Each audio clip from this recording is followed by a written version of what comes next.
Beautiful story. God bless that woman. God bless her family, and thank her for her service. That's a life well lived. Let's come back home now. We're going to go to the beach, and while it's a beautiful picture here along Jacksonville Beach, a little cool along the ocean side today. If you were to go out there and take a walk, definitely needed the layer. And we've got another cold night ahead. In fact, let's take a look at our cold weather alerts that we've got across our first coast. And inland southeast Georgia is where we see the freeze potential. So anything kind of west of I-95 and southeast Georgia, and even parts of North Florida. We got to get out and west of Duval, though I do have my eyes carefully peeled for White House and the extreme west side, very near Baker County line. So watching for that 32 and below in the darker shades of the purple here. Lighter shade of blue is your frost advisory. So from 2 a.m. to 8 a.m. could get some patchy frost developing. This would be along the Golden Isles of Georgia and even out into coastal Nassau County, west side Duval. And then you notice how this map is drawn. It is painted on well west of the St. Johns River. So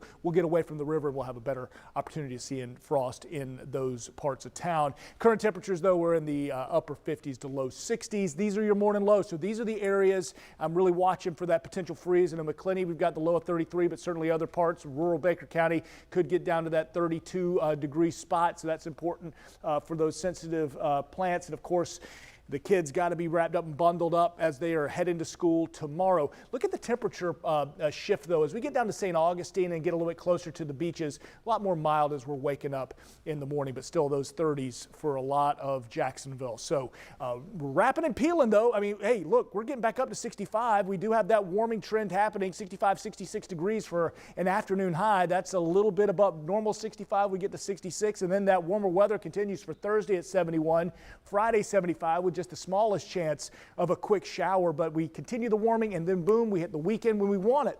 We want the nice warm weather. We want the abundant sunshine, and it just isn't written in the cards this time with our weekend outlook Saturday and Sunday. Sunday, the better chance of rain, cooler and more damp, and this is that winter storm we were just talking about before the break, and we're talking about from Saturday morning at 10 o'clock. Watch major cities and major hubs that you have to fly out of. If you're leaving Jacksonville, say Friday or Saturday, we're going to need to be continuing to check in on our flights, any sort of travel if somebody's trying to get to Jacksonville, because notice from Saturday morning 10 o'clock all the way to Sunday 10 o'clock, same time, we're talking 24 consecutive hours of potential snow, really kind of from that Atlanta and I-20 line north, and then the ice potential in a good chunk of the Carolinas and into Georgia. So this is a significant event, and through the weekend you're going to want to monitor travel plans. Jacksonville, no, we're looking at rain for Sunday, then cooler air moving in the beginning of the week, so we say goodbye to the warming trend.